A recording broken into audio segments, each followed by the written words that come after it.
I opened our wedding account to pay the final venue balance, and almost $19,000 was missing. My fiancé said I was going to fix it. Then I saw who he had been protecting with our money. So I called the venue. Matthew didn't cheat on me. At least, not with another person. He betrayed me with a bank account. That night, I was only trying to pay the final venue balance. I had the invoice open, my planner beside me, and this tired little feeling of relief because one more big thing was about to be done. At the beginning of the month, our wedding account had a little over $26,000 in it. That money was already assigned to everything: venue, catering, photographer, DJ, flowers, dress balance, tips, and a small honeymoon. It was not extra money. It was the wedding. Then I logged in. The balance was $7,312. For a few seconds, I just stared. I thought I had clicked the wrong account, so I refreshed the page. Then I opened the banking app on my phone. Same number. Same account. I scrolled through the transactions, and my stomach dropped. There were withdrawals everywhere. $2,000. $1,500. $800. $3,200. Smaller ones in between. Not one mistake. Not one emergency withdrawal. A pattern. I called Matthew's name. He answered from the bedroom, distracted and annoyed. I called again, and he came out holding his phone, still half looking at the screen. I turned the laptop toward him and asked, "Where is the wedding money?" His face changed. Not confused. Not shocked. Caught. Then he said I was going to fix it. That sentence told me everything before he explained anything. I asked, "Fix what?" He rubbed his face and said, "Don't freak out." I hate that phrase now. Don't freak out. Like my reaction was already the problem. Like I was supposed to make him feel comfortable while he explained why almost $19,000 had disappeared. I asked again, "Matthew, where is our wedding money?" He said he used some of it to handle a temporary situation. A temporary situation. That was how he described nearly draining our wedding fund. I asked what situation. He hesitated, then said it involved his younger brother, Mark. The second he said Mark's name, something in me went cold. Mark was always in some kind of crisis. His rent was late. His truck needed work. His credit card was maxed out. His job situation was unstable again. He was always one payment away from getting back on track, and Matthew was always the person rushing in to save him. At first, I thought it was sweet. Then I realized it never ended. I asked, "How much did you give him?" Matthew looked away. That was when I knew it was worse. I said, "How much went to Mark?" He said, "Not all of it went to him." My hands went numb. Then where did the rest go? He started pacing. Some went to Mark's rent and truck payments. Some went to Mark's credit cards. Some went to Matthew's own credit card because things had gotten tight. Some went to his bachelor weekend because he didn't want to look broke in front of his friends. Then came the car. He had put a deposit on a newer car 3 weeks before our wedding. I asked him why. He said his old car was embarrassing and unreliable, and he wanted us to start married life with something better. Something better. He drained our wedding fund and bought a car because he wanted to look like a man who had his life together. I asked, "Why didn't you talk to me?" He snapped, "Because I knew you'd say no." That was the moment everything shifted. Not, "I thought you might say no." Not, "I panicked." He knew. He knew I would protect the wedding money. He knew I would ask questions. He knew I would remind him that my parents' $3,000 was in that account too. He knew I would say his brother's problems were not more important than commitments we had already made. So he removed me from the decision. That hurt more than the missing money. My parents did not have money to throw around. Their gift came from months of saving. My mom cried when she gave it to me because she wished it could be more. My dad hugged Matthew and told him he was happy to help us start our life. Matthew smiled. He thanked them. He let them believe their money was safe. Then he treated the account like his personal emergency fund. When I brought up my parents' contribution, he said, I didn't touch their money specifically. I almost laughed. It was one account. One balance. One wedding fund. There was no separate section labeled my parents' sacrifice that he politely avoided. I told him we needed to call the vendors and figure out what could still be paid. He got defensive immediately. He said I was acting like he stole from me when most of the money came from him anyway. That one hit hard. Yes, he contributed more. He made more than I did, so his deposits were bigger. But I had still put in everything I could. I skipped dinners, sold things I didn't want to sell, picked up extra work, and stopped buying anything unnecessary because every spare dollar had a purpose. And even if every dollar had come from him, it was no longer just his money. It was wedding money. It was committed money. It was tied to contracts, promises, and people rearranging their lives to show up for us. I said, you didn't just spend money. You lied for weeks. He said, it's not like I gambled it away. I said, no. You just let me keep planning a wedding you knew we couldn't afford. He had no answer for that. That night, he slept on the couch. I stayed in bed, staring at the ceiling, replaying every conversation from the last few weeks. Every time he told me not to stress. Every time I asked if we should double-check the budget. Every time he said, "We're fine." We were not fine. And he knew it. The next morning, he texted me like we had only had a normal argument. "I love you. We'll fix this. Please don't spiral. Please don't spiral." Like I was upset over flowers. Like I had not just discovered that my fiancé had secretly taken money from our shared account for almost 2 months. I didn't answer. I called my mom.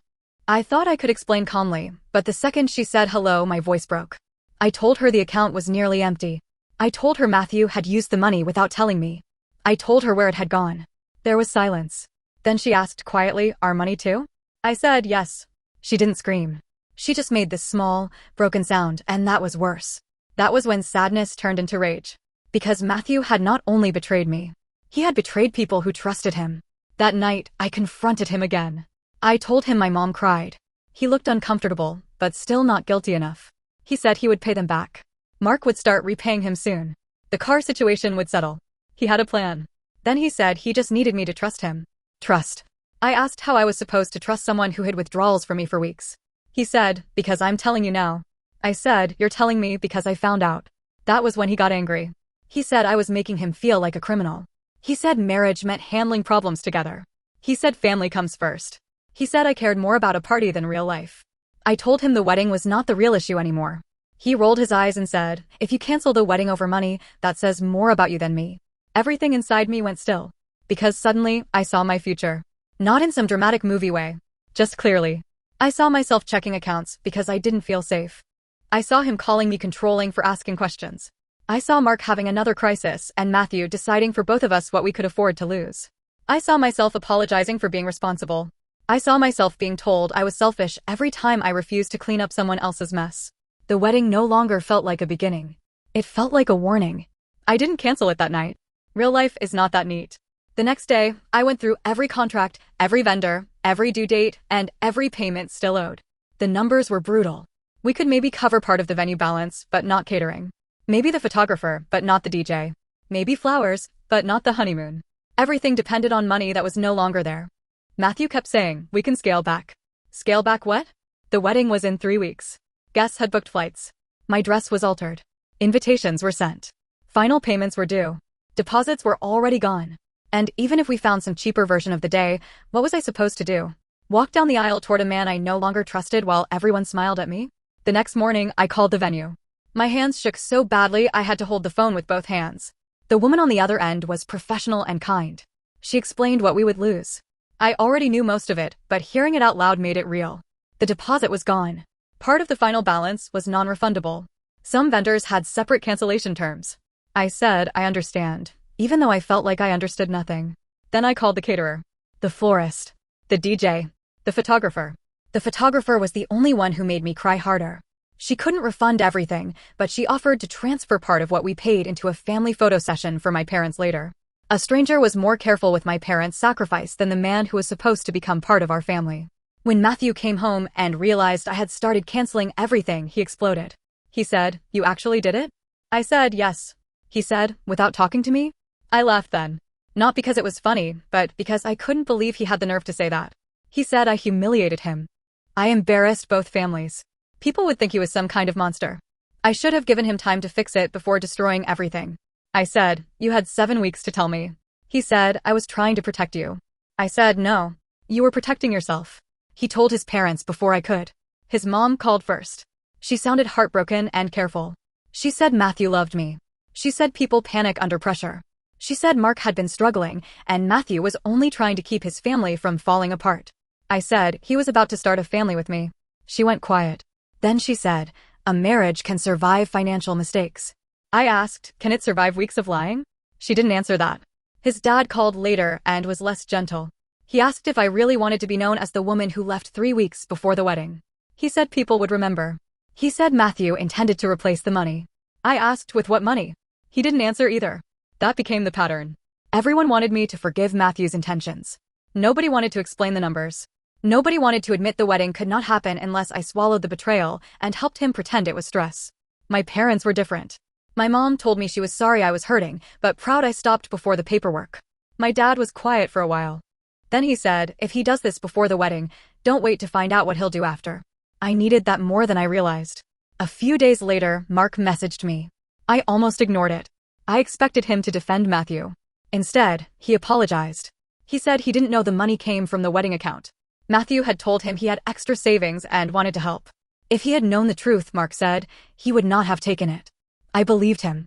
Mark was irresponsible, but Matthew made the choice. Matthew chose the account. Matthew hid it. Matthew let me keep planning with money he had already spent. After the cancellation spread, people started choosing sides.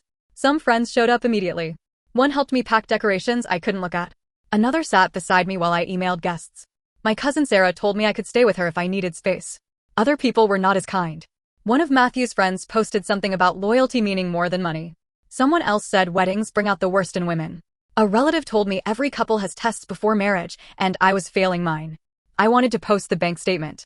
I wanted to show every withdrawal and ask which one I was supposed to smile through. But I didn't. I was too tired. When people asked what happened, I told the truth plainly. He took most of our wedding money without telling me, and I couldn't marry him after that. Some people got uncomfortable. Some changed the subject. Some said, at least it wasn't cheating. I hated that. As if betrayal only counts when there is another woman. As if lying to my face for weeks does not count. As if letting me plan a wedding with money he already spent was somehow less intimate than cheating. I moved out quietly. I packed my things and left without making a scene. That was one of the hardest parts, because I still loved him. People want feelings to disappear the second someone hurts you. Mine didn't. I still loved the man who made me coffee on Sunday mornings. I still loved the man who remembered little things about me. I still loved the future I thought we were building. But I did not trust him. And love without trust felt like standing on a pretty floor while knowing the beams underneath were rotten. After I left, Matthew apologized in every way he could think of. He blamed panic, shame, family pressure, debt, embarrassment, and one bad choice turning into too many. Some of it sounded honest. Some of it probably was. That made it harder. I don't think Matthew woke up planning to destroy me. I think he made one selfish choice, then another, then convinced himself he would fix it before I noticed. But the lie was the whole thing. He sent repayment screenshots after I left. $300, $500, $250. Each message had the same meaning. See? I'm fixing it. But he still didn't understand. The wedding did not die because the account was low. It died because he made me feel unsafe inside a life I was about to legally join. There is no refund for that. I returned my dress and got almost nothing back. I thought I would fall apart handing it over, but I didn't.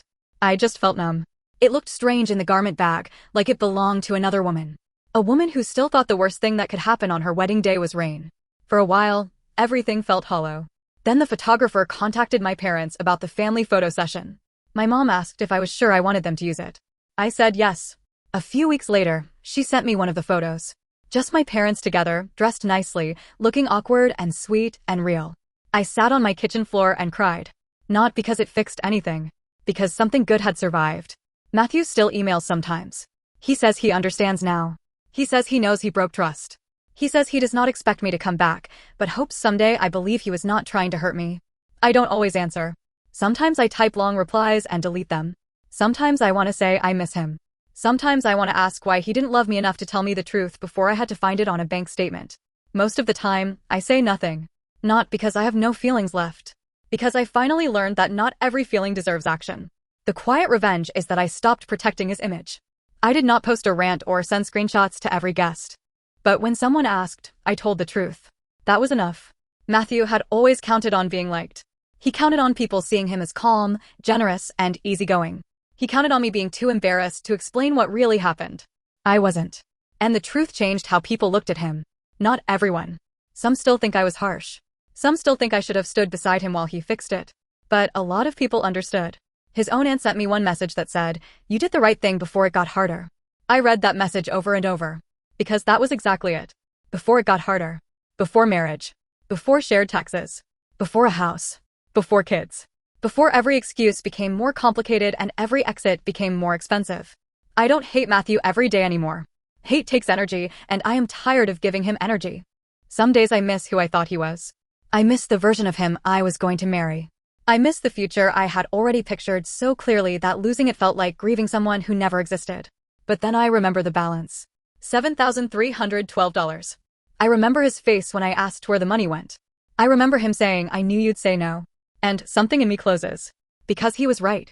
I would have said no. I would have said no to using our wedding fund for his brother's rent. I would have said no to paying personal debt with money our parents gave us. I would have said no to a bachelor weekend he couldn't afford. I would have said no to a car deposit 3 weeks before the wedding. But more than anything, I would have said no to being treated like my consent only mattered when it was convenient. That is what I cannot forgive. Not the money by itself. The decision to remove me from the decision. The messy part is that he did not spend it all on something obviously evil. He did not run away with another woman. He did not blow it in one wild night. He helped his brother. He covered debts. He bought something he convinced himself was practical. That is why people argue about it. That is why I still hear his voice sometimes, telling me I threw away our future over money. But I don't think I threw away our future. I think I finally saw it clearly. And I chose not to walk into it wearing a white dress, smiling for photos, pretending trust was something he could pay back in installments. So now, months later, I'm still asking myself the question. Did I overreact by canceling the wedding 3 weeks before it happened, or was the marriage already over the moment my fiancé drained $18,700 from our wedding fund and decided I didn't deserve to know?